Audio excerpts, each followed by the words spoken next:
Assalamualaikum warahmatullahi wabarakatuh. Bismillahirrahmanirrahim. Allahumma salli ala Sayyidina Muhammad wa ala ali Sayyidina Muhammad. Hadis Fadilat Al-Quran.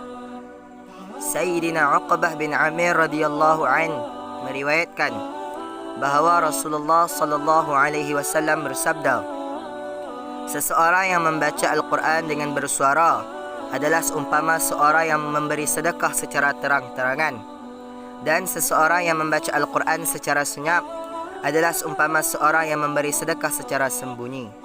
Hadis riwayat Tirmizi, Abu Daud, Nasa'i dan Hakim. Keterangan: kadangkala memberi sedekah secara terang-terangan dengan maksud untuk menggalakkan orang lain turut bersedekah atau kerana sesuatu maslahat yang lain adalah lebih afdal. Kadangkala memberi sedekah secara sembunyi adalah lebih baik. Misalnya apabila terdapat perasaan riak, yakni menunjuk-nunjuk, atau untuk mengelakkan penerima daripada mendapat kehinaan, dan atas sebab-sebab yang lain. Begitu jugalah dengan Al-Quran. Pada sesetengah masa membaca dengan bersuara adalah lebih afdal, iaitu apabila pembacaan kita menjadi sebab keinginan orang lain untuk membaca dan menjadi sebab orang lain mendapat pahala mendengar bacaan Al-Quran. Pada ketika yang lain adalah lebih afdal membaca Al-Quran dengan suara perlahan, umpamanya di tempat yang boleh mengganggu orang lain atau terdapat kemungkinan timbulnya perasaan riak dan lain-lain.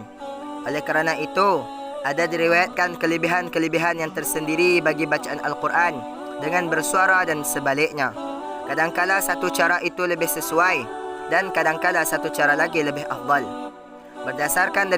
Berdasarkan kepada hadis ini, ramai orang telah berpendapat bahawa membaca dengan senyap adalah lebih afdal.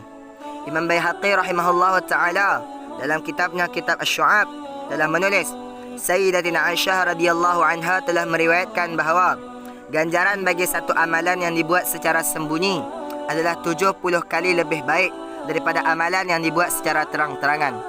Tetapi menurut peraturan-peraturan yang dibuat oleh para muhaddithin, hadis ini adalah dhaif. Sayyidina Jabir radhiyallahu an meriwayatkan bahawa Rasulullah sallallahu alaihi wasallam bersabda, janganlah membaca Al-Quran dengan suara yang kuat sehingga suara seseorang itu bercampur baur dengan suara yang lain. Khalifah Umar bin Abdul Aziz rahimahullahu ta'ala mendapati seorang sedang membaca Al-Quran dengan kuat di dalam masjid Nabi, dan beliau telah menyuruh orang memberhentikan pembaca tersebut.